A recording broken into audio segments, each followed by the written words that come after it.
Hey, how's it going, everybody? Welcome back to Wally Weasel. And here we are with the third edition of Pimp My Fallout, which is a series of videos I do where I talk about nice things that they could do for the Fallout franchise going forward into Fallout 5, but I don't basically hype myself up. So, if it doesn't happen, I'm not too disappointed. So, you know. um, so this is going to be actually labeled Part 3 to avoid confusion, as with the second one. Apologies to those who tuned in and thought that I was pimping out Fallout 2. I'm not pimping out Fallout 3. I'm indeed, I'm instead pimping out, Fallout 5 for when it happens. Anyways, let's just get through the intro and jump right into it with more legendary creatures. And I don't mean creatures that would have a legendary tag. I mean creatures basically in the same vein as Swan from Fallout 4.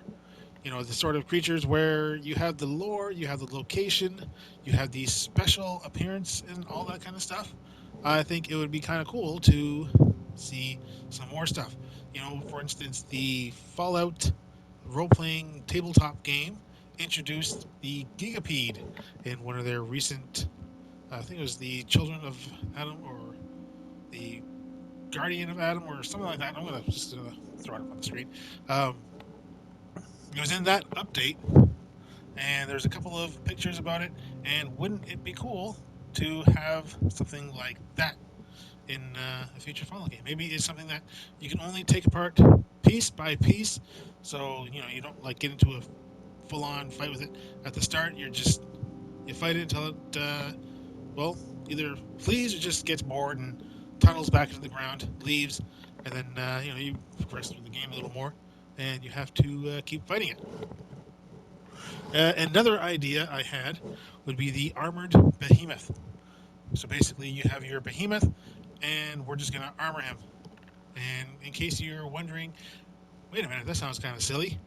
They did that in Fallout 2 with Frank Horrigan. Frank Horrigan was basically a armored behemoth. You know, just slap some bits of power armor onto a armored behemoth. You have to, when fighting him, you would have to destroy the armor pieces first. Otherwise, you can't hurt the behemoth. Otherwise, it's just basically, oh, it's a behemoth, but he's got armor on. So it's just like a different skin behemoth. No. Let's destroy that stuff like there. And yeah, I mean, it's like Fallout 76 is adding more and more specialty end game bosses. So, like you got the Underminer, the Three Stooges, Batgirl, and of course Kevin Bacon. So yeah, so you can add in some Fallout 5 villains or end game bosses. Just don't have to be, end game bosses. Basically, bosses that you would only be able to fight or defeat properly in an end game state. Another thing, or actually, the next couple things would basically be making mods official. Now, I know it's like, what's the point of having a wish list when the game can just be modded? And it's just one of those things where it's like, well, it'd be nice if it were in the game, That's kind of the whole point of the series. And so one of those things is the QuickStart option, basically allowing you to start and skip the tutorial. So basically, imagine playing through Fallout 4 and being able to skip the pre-war and then the vault and all that other stuff, and just throws you right into the world. And in case you're wondering, yes, it could happen if you were to, say, quick start in a random shack out in the wilderness, because it would just basically be wake up and your prompt is, I should go back to Sanctuary. And the game just sort of starts there. Or you can just ignore the game and just do what you want, Also, it'd be kind of cool if you weren't just transported to spaces in the middle of nowhere. Like you could be transported to safe spaces like Diamond City or Good Neighbor or just any sort of settlement or you can be transported into hostile locations. So, for instance, you can be transported as a raider prisoner, someone who has been captured by super mutants, and your first goal is to get the hell out of your area. And yeah, like that would be kind of a interesting start for a new game for people to get into, because then you can really add to your character personality and whatnot. You know, it's like you have a deep hatred of raiders because they captured you and they killed your whatever, or you know, same deal with super mutants or what have you. And it'd be nice if you could also do a checklist on some of the bigger options. So, for instance, whether or not the Brotherhood of Steel has arrived, you could say yes, they have, or no, they haven't. Or if you want to have someone who's close in line with the Institute, yes, it means that you would have to basically erase Kellogg's, but I mean, it's all the same thing up until that point. Anyway, it's, you know, like the main game of Fallout doesn't really start until you kill Kellogg and the Brotherhood arrive. So it'd be nice to just be able to say, you know what, I'm going to start right there. Let's see, what else? Another thing that would be nice, I know some people would just be all like, oh, that's just progressive or woke or whatever.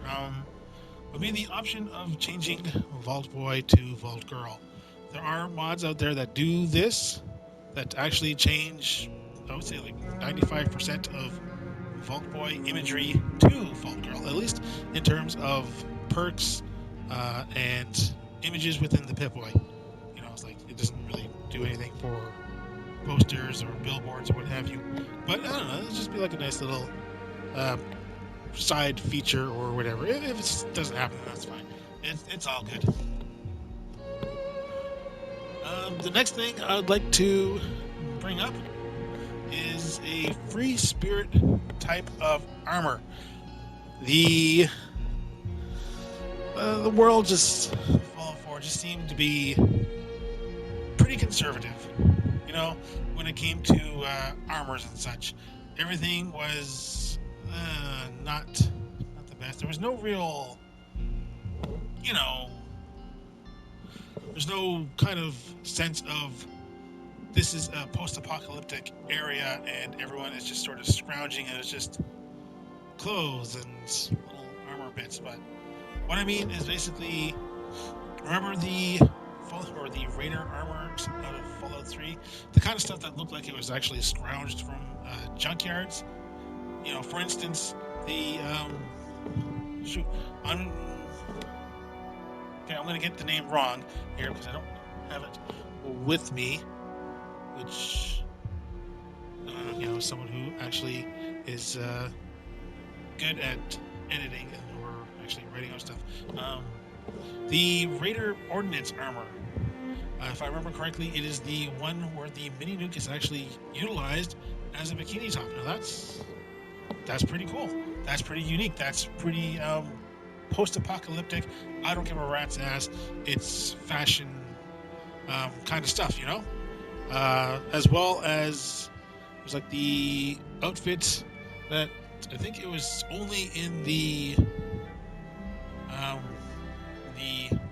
concept art book. Sorry, where one of the Raider armors had like a golden ponytail hanging off the belt. Something like that tells a story. You know, I think there's some Raider armors that actually have like a pair of hands.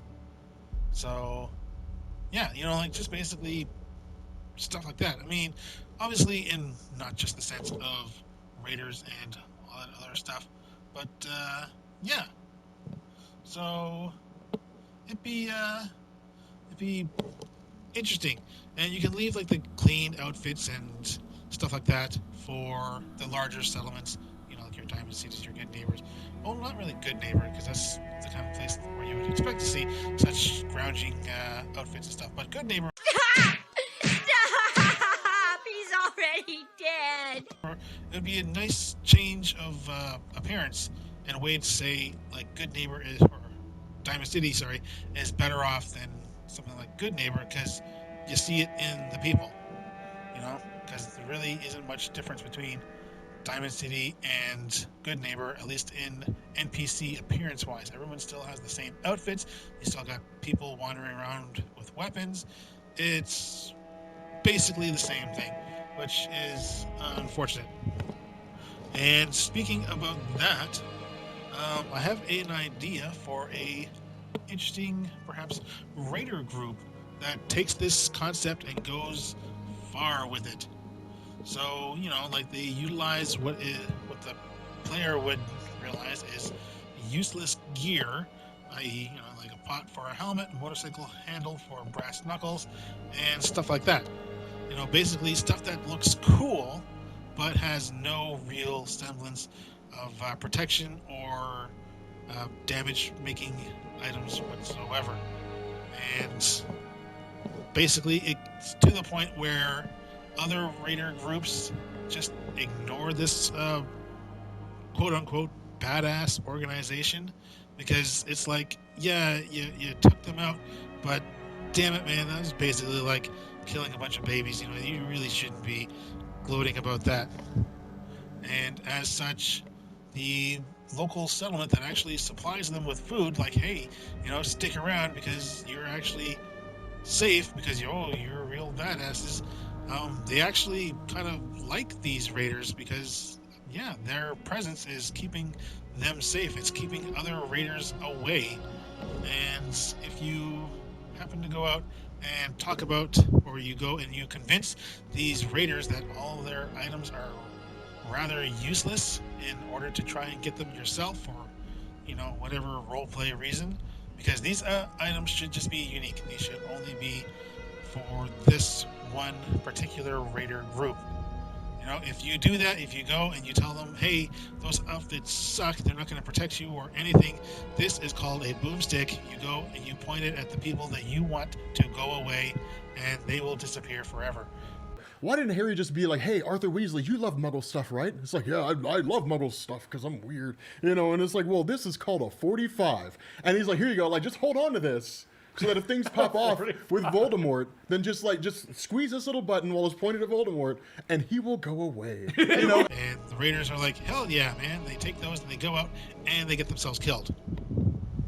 Because they're just not used to using those kinds of firearms and stuff like that. And as such, a generic raider group moves in, and as such, the nearby settlement basically now despises you because you took away their happy protection. So yeah, you get some useless, unique items, but yeah, I don't know. I just think it'd be kind of interesting if that were the case. Another idea is kind of crazy that it hasn't happened since some of the older Fallout games, and that is companions that can be crippled. Basically, well, I mean, like how you can be crippled. How you can have a crippled leg or a crippled arm, or how a crippled torso will actually lower their carrying capacity, or if they're a crippled head, then their aim is not very good.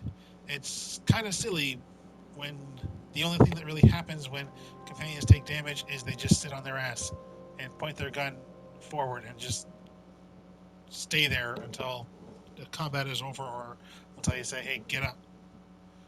So yeah, like companions that can have crippled limbs and whatnot, that would be interesting. It would also utilize a difference in how you bring your companions, because some companions could have different attributes when it comes to their limbs. Some of them could have stronger legs, some of them could have stronger torsos, and just another means of having to choose your companions. Another thing that would be interesting is a more detailed settlement defense stat that's increased as well based on the weapon strength. So not just a bunch of pipe pistols will give you, 3 defense, which would be the same as if you were to give them like miniguns or rocket launchers. Just because you put them onto a patrol post. But yeah, on weapon strength and ammunition given. In other words, the defense stance remains at a certain greater percentage ratio over happiness food. So basically, if your defense stat uh, goes higher than your happiness and food, you combine your happiness and food together, and or just kind of like make it a percentage, because obviously you can't make your defense stat any higher than your happiness or food, because your happiness actually goes to 100, and your defense, I think, it can go to 50 or whatever. Basic play with no outside additions. I think your defense could really only go about not too overly high compared to happiness, so it would probably be like a percentage. But if your defense stat remains higher than your happiness and food stat, then you should have the chance of losing control of that settlement, and it in fact becomes a raider settlement, and it turns all nearby settlements into vassal settlements. So happiness there decreases, food there decreases, defense there decreases, everything decreases. And in fact, I think it's just kind of cover this now, so not really detailed, but vassal settlements, people should just start leaving. Some people may not want to live under the boot of a raider, so they just leave, and your settlement weakens as such. And yeah. Let's see here. What else have I written about that? Okay, yeah, that's pretty much about it. And should have to pay attention to that kind of stuff. So basically, yeah, depending, defense stat should depend upon, as well as your turrets and your defense posts, what kind of weapons that you give the people who are defending, and what sort of ammunition. And yes, that of course means that I would love to see the new Vegas ammunition types return. I mean, yeah, it just makes sense, to have the different ammunition types finally return in Fallout 5. And honestly, something like that could really change the game in survival mode to make it just a little bit harder, because you can have certain enemies that are affected more by certain ammo types, and in survival mode you can have it to where any other type of ammo just basically whittles their health. So basically you're peppering them with bug bites if you're not using the correct ammunition type. And again, that would just be in survival mode, which really is the extreme hardcore way of playing any of these kind of Bethesda games, at least in my opinion. And an ammunition type could really associate with making that harder, which I'm sure people who are crazy about survival mode would appreciate something like that. Just something to keep going. And yeah, speaking about weapons, let's talk about weapon conditioning. And I know that this is kind of a hit and miss with some people, but I do think that the weapon conditioning system should return, because really, when you think about it, this was basically stated in one playthrough I was watching, where most people who play the game, they'll immediately go and find cricket, they'll buy Pray and Spray, and then they'll go to the vault and perhaps even get the Overseer's Guardian.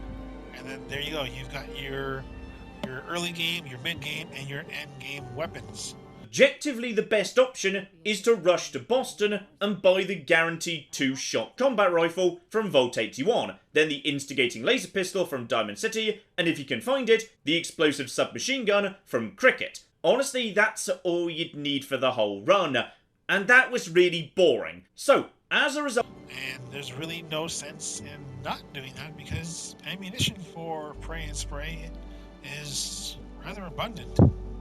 But if there was weapon conditioning, and Pray and Spray was the sort of weapon that decreased its conditioning fairly quickly and was expensive to repair, well, you've got yourself a weapon that you would have to save for special occasions, and not something that you would just use because you got like a rad roach gnawing on your foot.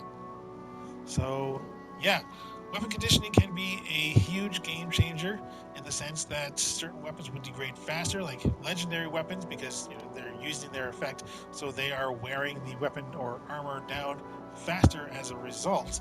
So, yeah, I would not mind seeing weapon conditioning coming back.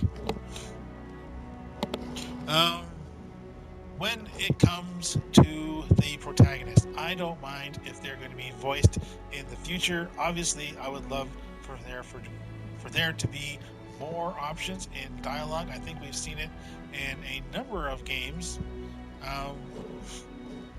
where lines can be recorded to situate any choice of line chosen. I mean, it is easier to just have a silent protagonist who may comment here and there through combat or what have you. But if Bethesda is dead set on having another voice protagonist, then I would love to have at least a few more options, just questions and stuff like that, and not have a character that just goes with the flow.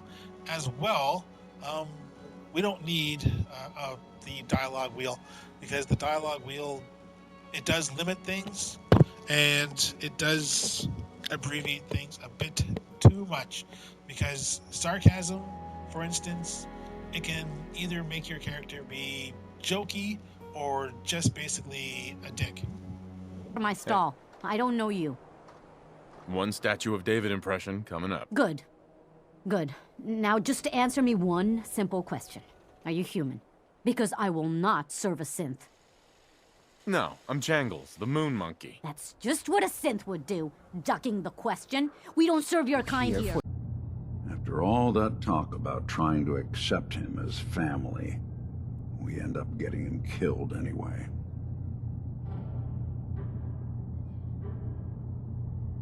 On the bright side, you get to continue your alas, I'm the only prototype synth routine. You know, why don't you just shut the hell up for once? I swear you care more about sounding smart sometimes than you do about who has to listen to it.